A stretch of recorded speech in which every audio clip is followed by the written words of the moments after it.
Hello guys and welcome to another video. Today we're going to be reacting to and reviewing the season 2 trailer for Netflix's Shadow and Bone. As you can probably tell, I am a really big fan of the series, specifically the Six of Crows duology. I now even own 2 copies. I think I know the Grishaverse really well as someone who has read every single book in the series, and as someone who has read the Six of Crows duology too many times to admit on camera. I think I'm a good judge of what a good adaptation is for the Shadow and Bone and for the Grishaverse in general. And as far as season 1 goes, I think I liked that season better than I liked the first Shadow and Bone book. So I think we're doing well as far as an adaptation for the Shadow and Bone trilogy goes. I'm a bit more skeptical when it comes to the adaptation of the Crow's side of the story. Today I'm gonna try to watch the trailer without any prejudices and to have an open mind. So without further ado, let's watch the trailer.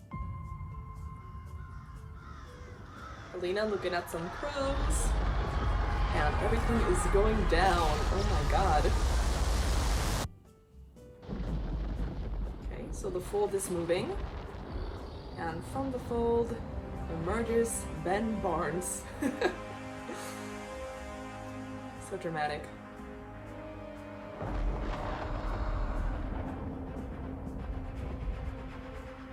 Kerrigan. I love that they call him Kerrigan. The Darkling has created an unkillable army made of shadows. I love the top hats. Kerrigan damned this country into darkness. I have to destroy him. So good. She is so pretty and so cool. You are Alina Starkov. Will you help us tear down the fold? Well, you couldn't do it with one amplifier. I need the power of all 3. Okay. You must find Firebird and the Sea Whip. Was she in the second book? I don't remember. Take their power. Finish what you started. So dramatic. You with me? Always. Okay, love this scene. Love to see the flying boat. What is she doing? Now you're speaking my language. What nightmare have we gotten ourselves into? I didn't realize you were patriots. Well, if you die, we don't get paid. Jasper is so cool, and he looks so cute. I promised that you and I would change the world. That is never going Obviously. to happen. I'll destroy the only thing you have left. She kind of looks like the Greatest Showman with that jacket. It is magic. Rylan! You will not know what price it demands Oh god. until it is too late. Why is everyone wearing hats? Are you willing to sacrifice that which is most precious to you? Mal, yes, I am willing to sacrifice it. Oh! Demolitions expert. Who is that? Who was flipping over that person? This is foreshadowing. Oh! My 2 faves! The Greatest Showman. Shadow and Bone, Season 2, coming to Netflix March 16th. Boom. So having watched it once, there is a lot to say. First of all, what the is up with the Crows in this season? Because I feel like they're gonna get the same storyline that they got in the first season, but now just adapted to season 2. So in the first season, what the Crows did basically was take a job, and that put them into the storyline with Shadow and Bone. So they had to steal the Sun Summoner. And now they're gonna have to do something for Nikolai or, you know, a Buccaneer, whatever. And it's gonna be the same thing, because whatever they're gonna have to do is either gonna be absolutely not important to the plot, or it's not going to work, because however much they want to incorporate the Crows into the Shadow and Bone storyline, they can't really interfere that much, because it would interfere with their backstories and with the course of history in Shadow and Bone. So they're just like cameos here and there. Like, they try to do stuff, but Cass's plans always fail, which is something that I don't like to see. And another thing that I don't like to see is to see the Crows out of Ketterdam. One thing that I'm happy with about the Crows is that they announced that the ice heist, the ice court heist, would need to be its own thing. I just remembered that they're gonna adapt book 2 and book 3 into this season, so that makes more sense. I don't know if I'm just making things up right now. I've read too many news. I don't know what's real or what's not anymore. You let me know in the comments down below. But before I go even crazier, let's look at this video almost frame by frame and dissect it. So obviously we start with Alina. She is on the run from the Darkling. It picks up right after we left off in season 1. So her and Mal are on the run, and the crows and them have just gone their separate ways. And now we get a murder of crows in the sky. Very poetic. And everyone's running away because the fold is coming towards them. So basically everyone but Alina is probably gonna die here. Shadow and Bone, because of the fold, is one of those TV shows where you really have to watch it at night with everything closed because it's so dark you can't see anything. But now we have Alina and the reveal that, oh my god, the Darkling is alive and now has really cool scars over his face because of the monsters in the void. Okay, and right after that we cut to Mal and Alina talking to Prince, almost spoiled something there, Prince Nikolai. And for some reason, Cass is giving us the exposition of what has been going on.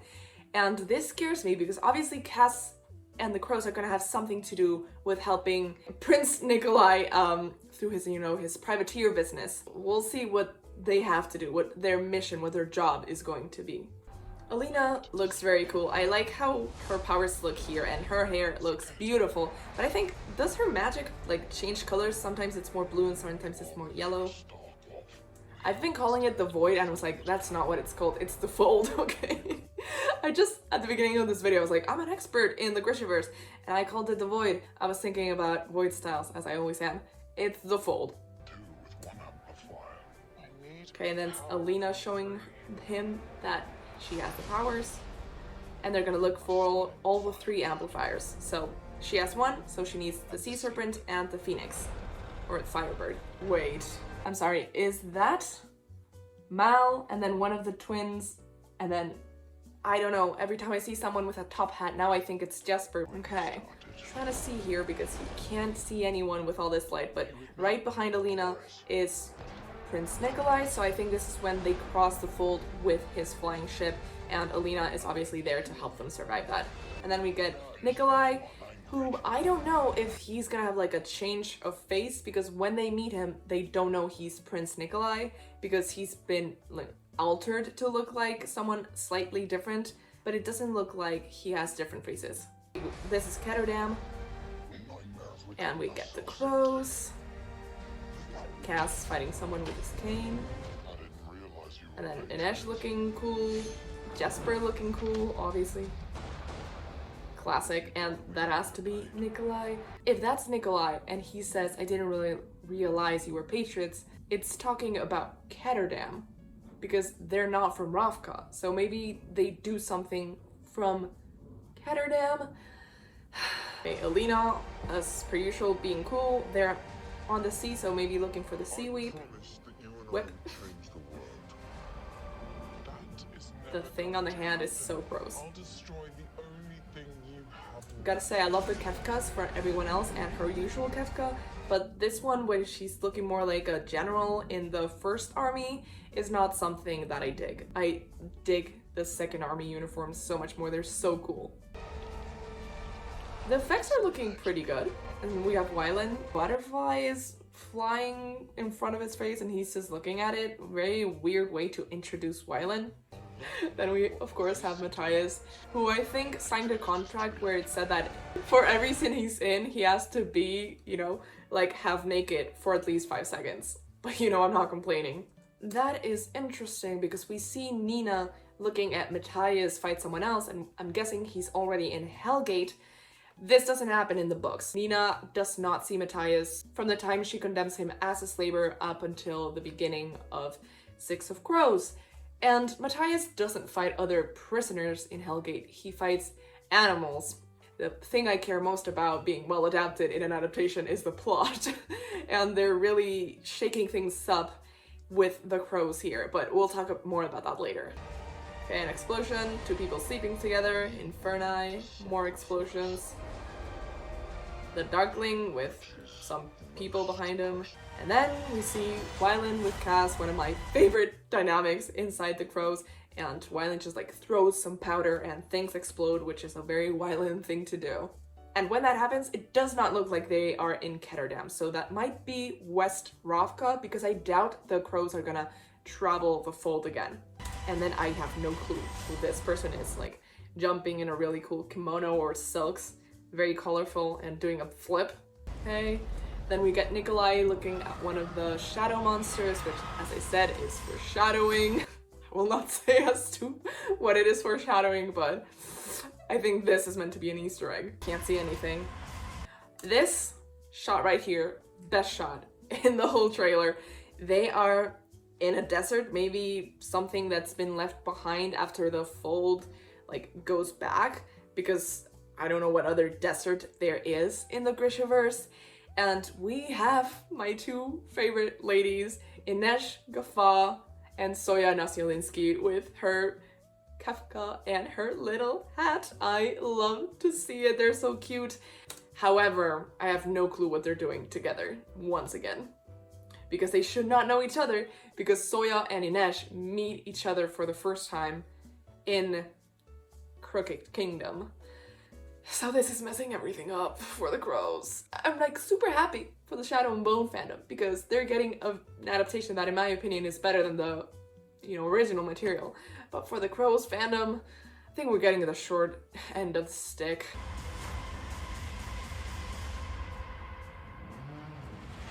And that's it, just explosions and Alina and the Darkling having a stare off. As far as the main storyline of Shadow and Bone, I think they could combine book 2 and book 3 into one season and make it make sense. I do think the second book was a bit long for me, and then nothing happened in the first third of the third book. So I think smushing them together would be something that made sense, and it would fit into the 8-episode structure that they have now.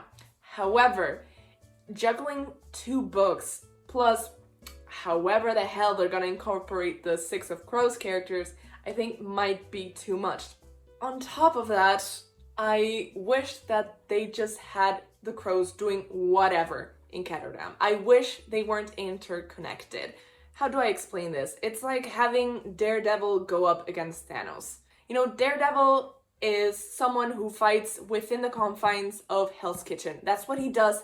That is his domain. He fights thugs, he fights ninjas. He does not fight space aliens, okay? That's the Avengers' job. You have the Avengers, who here are the Shadow and Bone characters doing the big saving the whole world thing. And then you have the 6 of Crows people, who are just people from the bottom of the barrel, who are thugs, who are criminals, who are thieves. Basically not the worst of the worst, but they are considered the worst of the worst. They're considered scum in Ketterdam, and they're just doing their own thing. They're just robbing something to get money, for themselves. They're not saving the world from minute 1, and that's what I don't like to see. Because if you do that, it not only changes the plot, it changes their character arcs. And you know what these 2 books are about? Well, the plot is important, of course, and the heist is important, but it's mostly about character development and character dynamics. So if you change the character arcs or you start them too soon, then this whole thing is not gonna make sense, because we're not getting, thank God, Cass and Inesh's flashbacks, which are very important and fundamental to them as characters. But we have already seen everything to do with Nina and Matthias, so there's nothing there. And do you know why the relationship between Nina and Matthias is so interesting to read and to watch? It's because you don't understand what the hell is happening throughout it. You're like, okay, these people clearly have a history. They have a lot of different emotions, a lot of positive emotions, but also a lot of negative emotions. They hate each other, but at the same time, they have such a deep bond and they care for each other so much that it's generally very confusing to watch them interact. But now we already know. We already know why Matthias wants to kill her, and we already know why Nina wants to save him, despite them being enemies at first. So there's no intrigue in that. And on top of showing us their storyline prematurely, they're changing it. Because Matthias is in Hellgate, supposedly. but he's fighting other prisoners. And wouldn't you know it, Nina is also there with her cute little hat.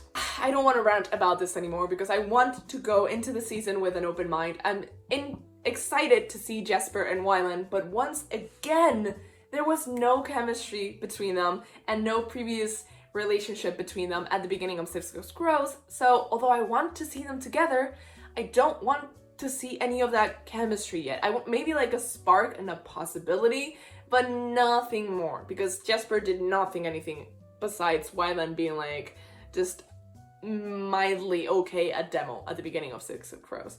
Obviously, Cass and Inej, can't wait to see their scenes as long as it doesn't, you know, start their relationship off too soon. That's it for today. I can't rant any longer. Please leave a like if you like this video and let me know in the comments if you're excited or if, like me, you're taking it with a pinch of salt. Please subscribe if you haven't already and click that bell button so you get notifications every time I post a new video. I post videos just like this every single Friday, and I guess I'll see you guys next time.